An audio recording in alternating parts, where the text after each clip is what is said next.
Hoje temos o prazer de conversar com Gilberto Tomé, um renomado artista gráfico cuja trajetória abrange arquitetura, artes visuais e design editorial. Seu trabalho é explorar a relação entre o desenho, a gravura e os sistemas de reprodução de imagens, unindo tradição e experimentação contemporânea. Eu sou o Seba Neto e sejam todos bem-vindos ao canal Clube de Gravadores. Vamos falar sobre sua mais recente exposição Livro, Deslivro, Relivro, que destaca décadas de produção criativa, desde livros artesanais até projetos gráficos icônicos. Tomé, eu começo a te perguntar como a formação em arquitetura e urbanismo pela FAUSP influenciou sua trajetória como artista gráfico e designer. Comecei a me interessar por desenho desde sempre, desde pequeno desenhando e tal, e na hora de decidir que curso fazer, um curso de graduação, obviamente associei a experiência de desenho à arquitetura, na perspectiva também de pensar o espaço, principalmente da cidade, que era algo também que sempre me chamou a atenção, os deslocamentos pela cidade. Eu lembro da família com a veraneio carregada, indo para o interior, aí meus pais tinham um sítio no interior, a gente saía de madrugada, cruzava São Paulo e atravessando aquela região do Mercado Central, eu via tudo aquilo que se apresentava, né, na década de 70, 80, né, principalmente, assim, tem bem lembrança do centro nesse período. E esse caos da cidade que já se manifestava ainda hoje, a gente vê de muitas formas, né? Tanto visual quanto na maneira como o espaço se organiza, como as pessoas muitas vezes se apropriam e usam, vivem o espaço da cidade, né? Ali no centro. Tudo isso me chamava muita atenção, me encantava mesmo, assim. E eu queria fazer um curso que tivesse voltado de alguma forma para isso.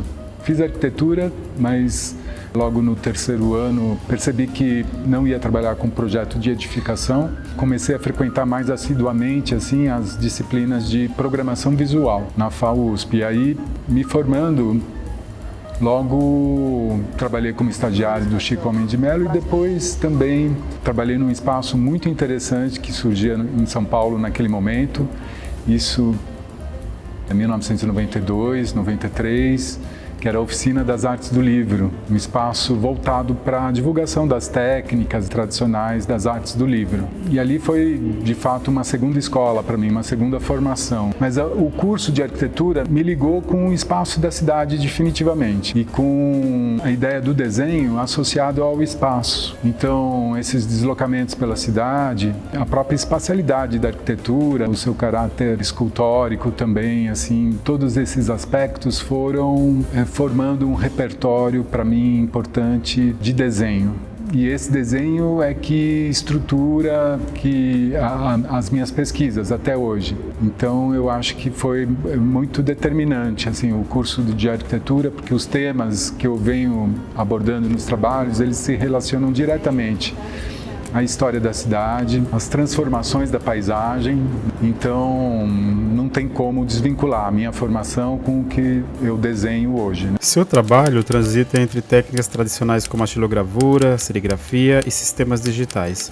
O que o atrai nessas diferentes linguagens? O uso dessas várias técnicas, para mim, na verdade, são aproximações que eu faço, primeiro, de um modo de um fazer que procura entender os materiais, né, e os procedimentos, assim, os papéis, as tintas, os suportes para aquilo que é a imagem, para onde vai ser transferida a imagem, né, e a maneira como essa transferência é executada. Então, os procedimentos, as formas de se estampar uma imagem, de se reproduzir uma imagem.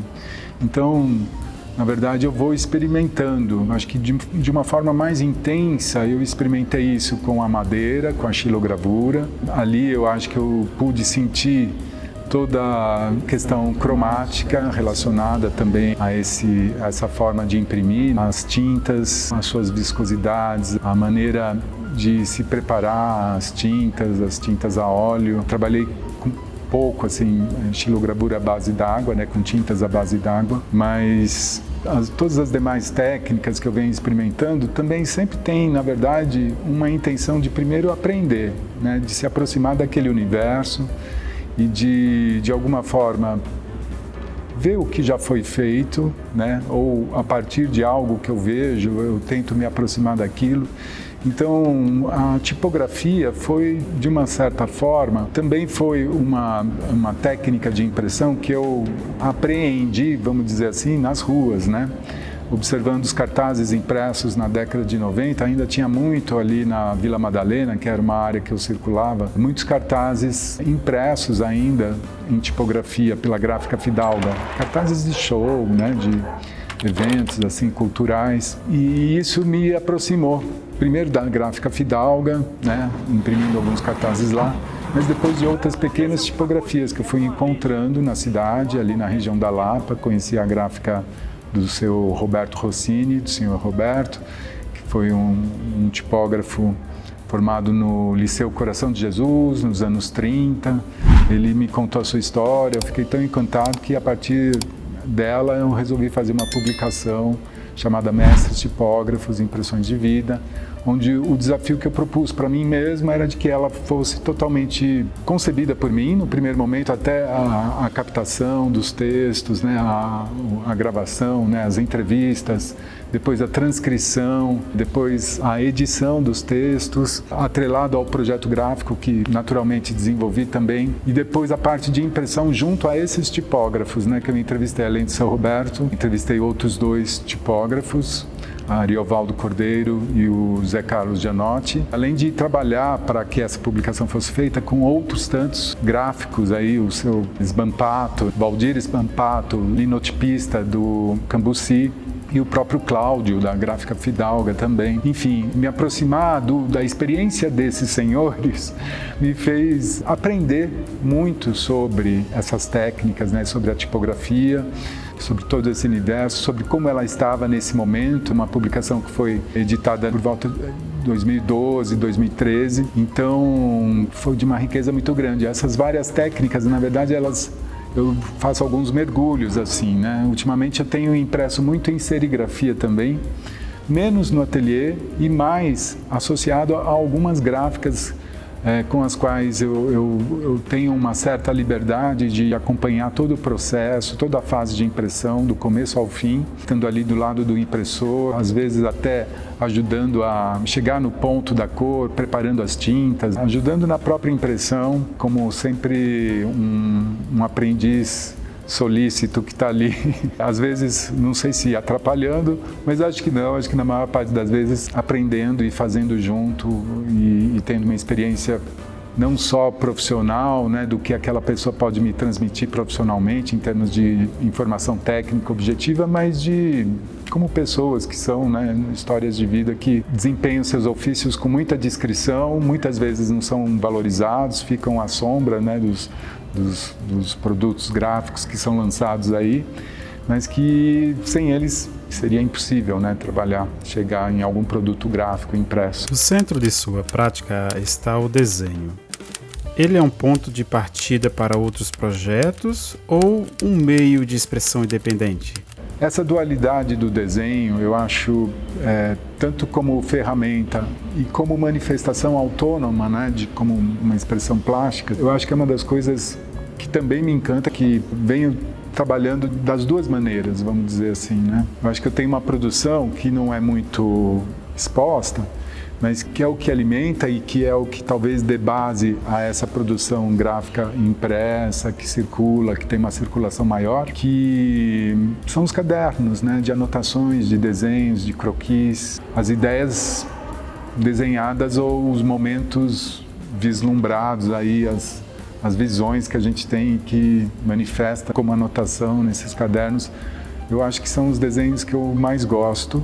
Há tempos que eu não transfiro esse procedimento para folhas e para espaços maiores, algo que eu já fiz, mas que também nunca, de certa forma, também nunca expus muito. Mas são essas grafias, esses desenhos que alimentam os projetos, porque depois eles podem sofrer algum tipo de redesenho ou digitalização, e aí eles começam a entrar em imagens que eu vou construindo de forma digital e analógica junto, mas aí o desenho ele está sendo realmente uma ferramenta para expressar uma certa ideia ou alcançar um determinado clima, uma atmosfera ou, enfim, transmitir alguma sensação para a imagem que eu estou, de alguma forma, construindo em alguns desses cartazes que eu vou fazendo, principalmente quando eu associo várias imagens no mesmo cartaz, que depois esse cartaz ele se desdobra também como livro, então essas várias imagens elas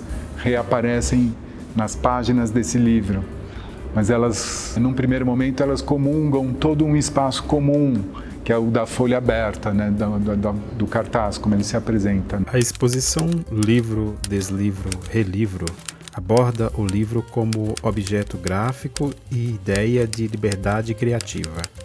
Como você articula essas perspectivas? A articulação dessas perspectivas assim do livro pensado como um objeto aí que se forma e atravessa o tempo, e eu estou pensando realmente na história do livro, nas diversas formas que ele assumiu e nessa forma do códice que vem de forma mais consagrada, assim, chegou aos nossos dias como a forma mais versátil, mais imediata que a gente se refere ao livro. E também nessa ideia da narrativa, da construção de um discurso visual, no caso, ainda que eu me utilize de palavras, essas palavras elas vão estar sempre vestidas visualmente, assim, elas de alguma forma elas também são pensadas, assim, o desenho da letra que vai abrigar o significado de uma palavra, tudo isso é algo que eu gosto de pensar, de desenhar. Então, eu acho que tem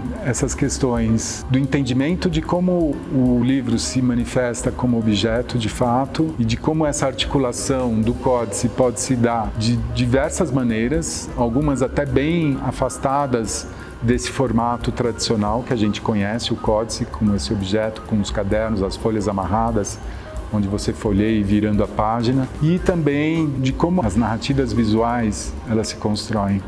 E eu vejo um ponto assim de intersecção nessas duas perspectivas, porque essa pausa que é virar a página, né?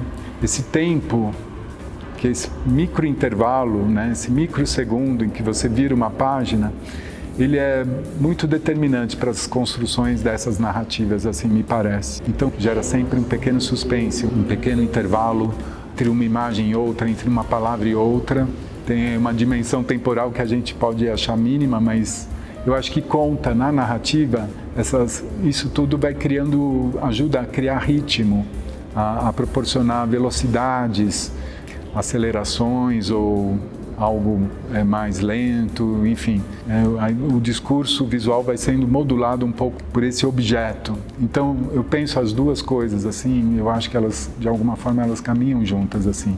Embora possam assumir também perspectivas distintas, né, como foi colocado. Como foi a experiência de fundar o estúdio Fonte Design e a Gráfica Fábrica?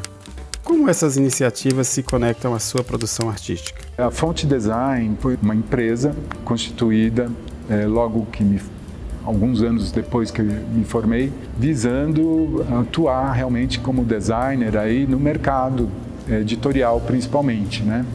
Eu já tinha acumulado alguma experiência. Foi uma empresa que eu montei com a Marília Calduro Ponte, que é uma grande designer também. Ultimamente ela não tem atuado, mas tivemos uma empatia, uma afinidade muito grande e isso gerou a vontade de trabalhar junto, né? A gente estudou, fizemos o curso de arquitetura juntos e depois entendemos que o caminho para a gente era o design gráfico. Então, partilhamos durante 10 anos, a gente teve a oportunidade de trabalhar em conjunto. A partir daí, eu continuei com um estúdio, Fonte Design. Senti, num determinado momento, que tinha uma produção mais pessoal que valia a pena ser evidenciada, atrelada a um outro nome que seria ligado ao meu ateliê. Então, eu criei o Gráfica Fábrica, que faz alusão a esse modo de trabalhar que eu venho constituindo, de estar no ateliê, fazendo pequenas edições, pequenas tiragens, mas também me associando a outras gráficas, aí no caso de formatos maiores ou tiragens um pouco maiores. De qualquer forma, a Gráfica Fábrica se alimentou de todo o conhecimento de produção gráfica que eu adquiri na fonte, né, no estúdio Fonte, com os trabalhos mais comerciais. E vice-versa, né, na hora de resolver um catálogo ou um jornal ou qualquer peça mais comercial, todas as experiências de ateliê, elas me alimentam diretamente, né? Desde ilustrações ou imagens que eu tenho que criar para ilustrar determinado tema, ou, enfim, diagramação, né? As duas coisas para mim estão muito atreladas. O fazer é bastante parecido. O destino do objeto gráfico que é trabalhado é que é distinto. Um se dirige mais ao mercado mais convencional, né? Assim, e o outro está mais ligado a uma difusão cultural, à circulação por meios também comerciais, mas em espaços ligados à cultura, né? As feiras de publicação ou, enfim, um espaço aí das galerias, dos ateliês de arte. Você apresentou Cidade Água Preta em espaços como o Itaú Cultural e no exterior. Como surgiu esse trabalho e o que ele representa para você? O livro Cidade Água Preta, ele foi uma retomada, na verdade, de uma experiência que começou em 2007, onde eu criei um objeto que eu chamo de livro Cidade, mas enfim, são cartazes, né, impressos nos dois lados do papel, porque eles podem se apresentar como cartazes e também agrupados, dobrados ao meio, eles se reúnem como se fosse um grande jornal, um grande livro impresso, um caderno impresso, e pode circular também como livro.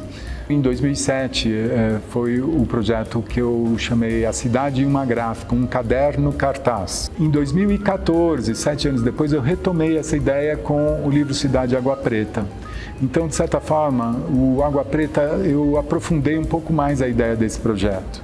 E dele se derivaram tantos outros que eu fiz na sequência, nos últimos anos, que o Água Preta, de certa forma, eu coloquei mais na rua. Eu criei uma ligação maior dos cartazes na rua.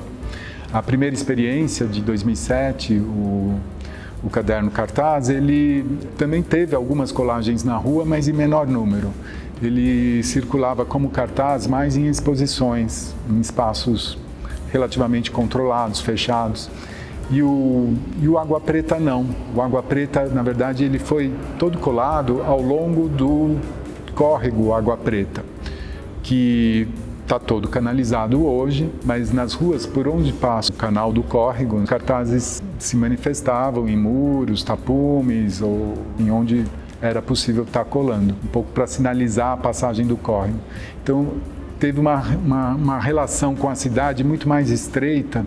E eu acho que isso, a partir daí, foi se aprofundando nos demais projetos. Quais são os principais desafios e aprendizados ao transitar entre suportes tão diversos como cartazes de rua, livros artesanais e gravuras? O desafio é vencer os clichês que nos acompanham. Os clichês, não os tipográficos, mas aquelas ideias pré-concebidas que a gente geralmente acaba colocando tudo em caixas, em setores e rotulando, né? Nossa primeira tentação para se aproximar de algo que a gente não conhece é classificá-la imediatamente, né? Isso para o artista que está sempre se abrindo para o novo, tentando experimentar coisas novas, às vezes é difícil abrir mão disso, né? Então, eu, na verdade, me abrigo primeiro na imagem que eu quero compartilhar, de alguma maneira.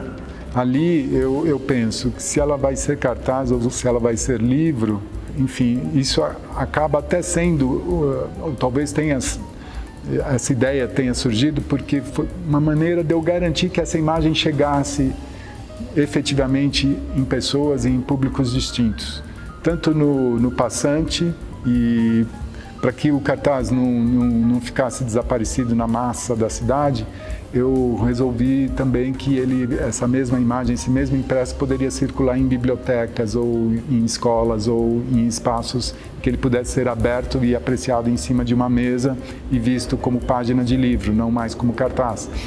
Eu acho que esses desafios de conciliar esses formatos, eles vão se resolvendo assim naturalmente na medida em que eu tenho essa intenção maior de fazer com que a imagem chegue de alguma maneira nas pessoas, né? Tanto a imagem com seus significados, estou aqui me reportando, sei lá, está me vindo uma das fotos antigas que eu pesquiso em alguns acervos aí municipais, né? O Arquivo Histórico de São Paulo é um que eu frequento bastante, mas também a materialidade, né? A textura do papel, a trama da retícula, que numa visada, assim, numa percepção mais próxima, ela quase você não enxerga mais a imagem, né? A imagem, ela vira uma outra, a figura da foto antiga desaparece.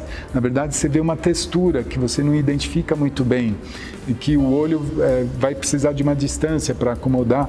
Enfim, essa materialidade também é algo que eu quero que as pessoas percebam, sintam. O trabalho vai se constituindo um pouco desses dois momentos de leitura, né? Assim, eu acho que boa parte dos trabalhos, obviamente eu não trabalho somente nesse viés, né, de livro, cartaz, mas a ideia de que uma imagem possa circular e possa ser diferentemente apreendida pela mesma pessoa, né, a depender da situação em que essa imagem se encontra, é algo que me alimenta também, alimenta a produção, assim. Eu acho que eu estou sempre, de alguma maneira, repetindo essa pergunta para mim mesmo, e é com ela que eu vou enfrentando aí os desafios, né, dos processos aí.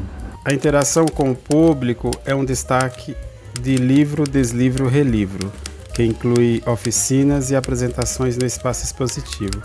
Por que considera essa troca importante? Então, porque eu entendo que uma exposição de arte, na verdade, principalmente esse tipo de arte que eu venho desenvolvendo, né, que é uma arte gráfica, essencialmente gráfica, muito ligada ao desenho, e que enfim, são cartazes que a gente vê na cidade, são livros que fazem parte do nosso cotidiano também, bem ou mal, mais ou menos, mas ainda fazem parte.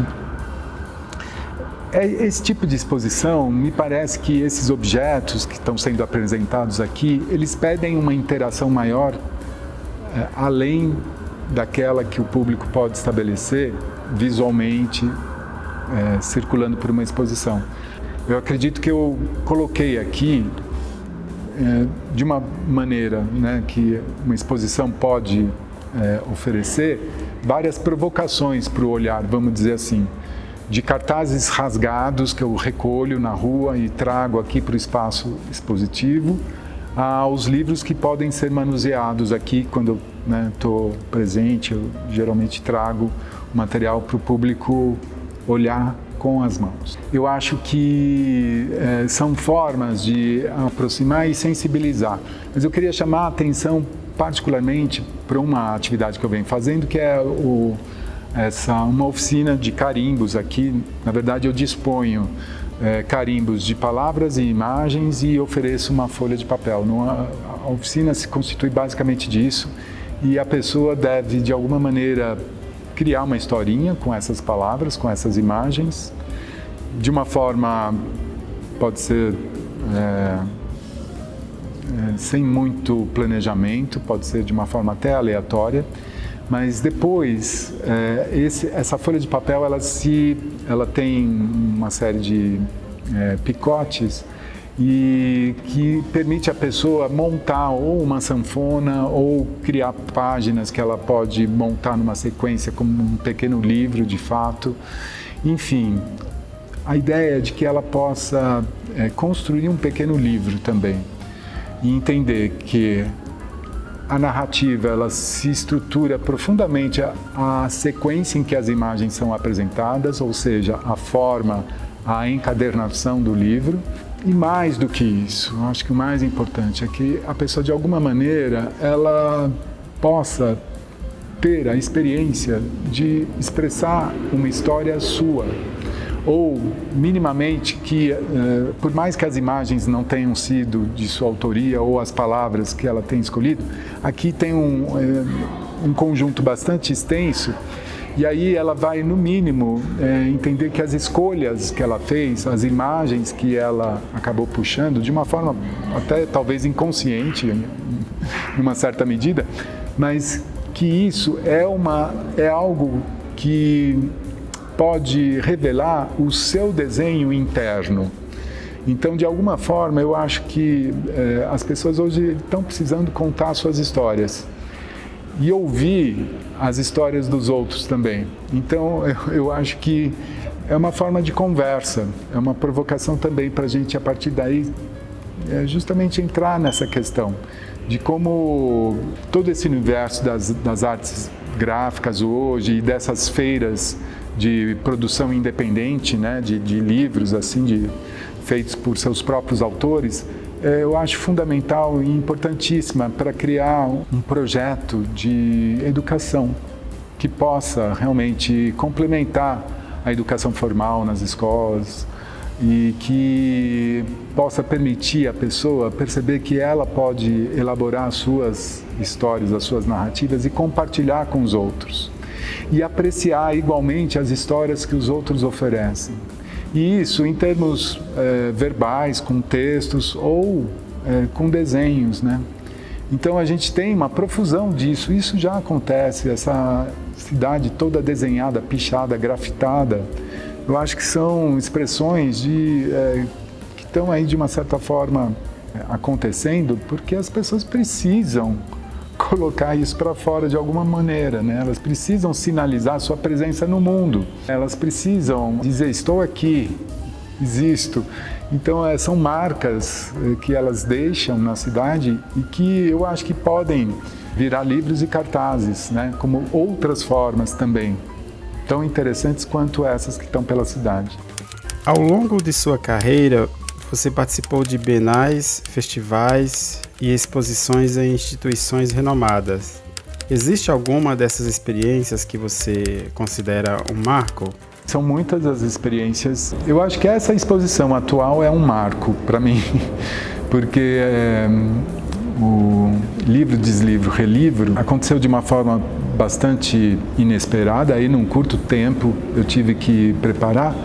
Mas a maneira como tudo aconteceu e está se apresentando aqui, acho que de alguma forma eu já vinha pensando no que esses vários trabalhos que foram sendo feitos ao longo do tempo de forma bastante independente um do outro, né?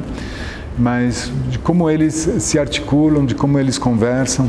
Eu acho que para mim abre também uma perspectiva no sentido de que é uma das exposições em que eu estive mais presente, conversando com o público e propondo essa interação, né? Essas conversas e essas atividades, seja com oficina, seja com pequenas rodas de conversa. E tendo também a experiência de colar essas peças que estão aqui no Salão de Exposições do Paço Municipal de Santo André, levar esse material para a rua também. Então estou fazendo uma colagem aqui próximo à estação de trem e está sendo muito interessante porque estou pegando um público que não passa por aqui, pelo Salão de Exposições, né, do Paço. Estou pegando um outro público que está ali no seu dia a dia tal, e que de repente se depara com umas imagens inusitadas, assim. Para e pergunta, né? Quando eu estou lá fazendo a colagem, ele se entretém.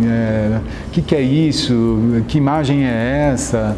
O que você está fazendo, né? A partir dessa pequena conversa, já um mundo se abre, né? De histórias, de informações. É claro que é sempre uma conversa mais rápida na rua, mas abre o convite para a pessoa vir para cá. E já recebi visitas de pessoas que me viram colando na rua e vieram aqui depois conferir o trabalho. Então, de certa forma, essa exposição eu acho que preenche uma dinâmica que eu já experimentei isso, por exemplo, no Cidade Gráfica, no Itaú Cultural. Os cartazes justamente do Água Preta, eles estavam colados na rua, enquanto se apresentavam na forma de livro, na exposição. Mas aqui eu estou mais próximo, né, desse processo, estou de uma forma mais intensa acompanhando. Toda semana eu estou aqui na exposição, desde outubro, então está sendo muito interessante assim, acompanhar esse movimento, né? E o que isso vai gerando para mim como reflexão e como novas imagens também que vão surgindo e como isso vai alimentando o meu trabalho de ateliê também. Então eu acho que é uma exposição que ela me parece uma extensão do meu ateliê, como um espaço de reflexão, de pensamento sobre o trabalho, né? E também de alguma ação, de algum desenho, né, que acontece aqui dentro. Para finalizar, quais são seus próximos projetos e como você enxerga o futuro do design gráfico e da gravura no Brasil? Olha, eu acho que tem essa visão da gente observar as coisas mais simples, assim me parece. A gente está no momento em que o planeta está, né, a gente está percebendo que a nossa ação nos últimos séculos aí foi muito danosa, né, para a gente mesmo. A gente está, então, eu acho que quanto mais simples, quanto mais a gente privilegiar a economia de meios, e aí eu acho que é uma lição que os antigos nos trazem, né, como um dos aspectos da boa arte de todos os tempos, né, economia de meios, você resolver algo com poucos recursos, né, de uma forma simples. Então, essa é eu acho que de alguma forma está no meu trabalho, na minha pesquisa, nas minhas buscas, mas eu acredito que há um caminho também para o próprio design, para a economia, na verdade, para qualquer atividade humana. Eu acho que isso, na verdade, a gente tem que se voltar para essas coisas mais simples. A ideia desse mercado de luxo, de tudo que a sociedade capitalista proporciona, isso tudo eu acho meio furado também, né? As questões também da comunicação digital, eu acho que a gente tem que rever urgentemente, né? Os danos que o uso de aparelhos celulares fazem para a educação, para a gente mesmo, como pessoas que nascemos analógicas, mas nos transformamos digitais, né, por necessidade de estudo, do trabalho, etc. Então, todas essas questões estão envolvidas na perspectiva do que eu acho que o design pode assumir, e as artes visuais, as artes gráficas, a própria gravura também.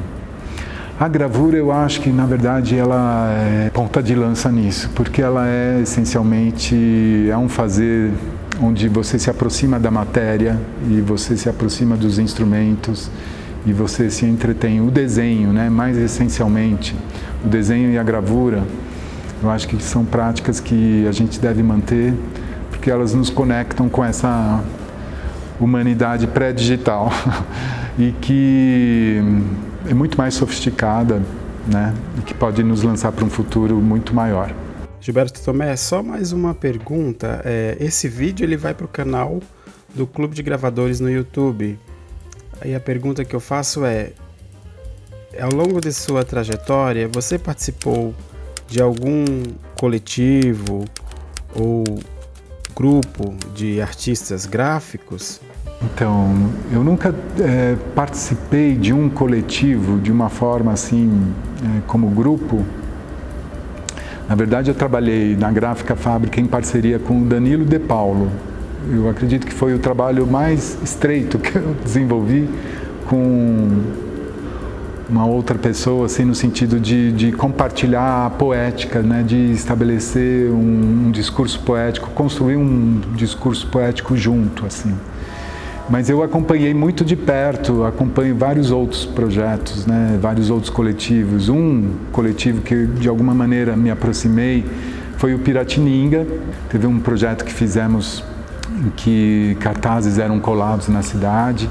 Foi um projeto que me despertou, na verdade me empolgou ainda mais. Eu já vinha trabalhando com a imagem impressa em grande formato, colada na cidade, mas para mim foi marcante essa experiência nesse momento. E depois acompanhei outros grupos também, venho acompanhando um pouco à distância, mas nunca participei efetivamente de uma forma a criar um trabalho de forma conjunta. Participei também do Ateliê Amarelo, que foi uma iniciativa da Secretaria de Cultura, isso no ano de 2005. Ali, de certa forma, não posso dizer que era um coletivo, mas era um grupo de artistas que durante um ano trabalharam ali na região do centro, próximo aos Campos Elíseos, a região da Luz, e foi uma experiência incrível. mas cada um de alguma forma tinha a sua poética, embora a gente acompanhasse bem de perto o trabalho do outro também. Então, eu acho que essas experiências de ateliês coletivos e as experiências de aprender gravura num ateliê são muito importantes para a formação profissional e pessoal mesmo, assim. Acompanhar o desenvolvimento, o crescimento do trabalho de uma pessoa é muito bonito, é muito importante, assim, para a nossa formação como artista, como profissional e como pessoa mesmo, né? Se você gostou do bate-papo, deixe seu like, comente o que mais chamou sua atenção e se inscreva para acompanhar os próximos episódios. Ah, e antes de ir embora, não perca o vídeo imperdível que fizemos com os artistas Paula Gabay e Paulo Pena no Casa Atelier. Vou deixar um card pro vídeo aqui em cima.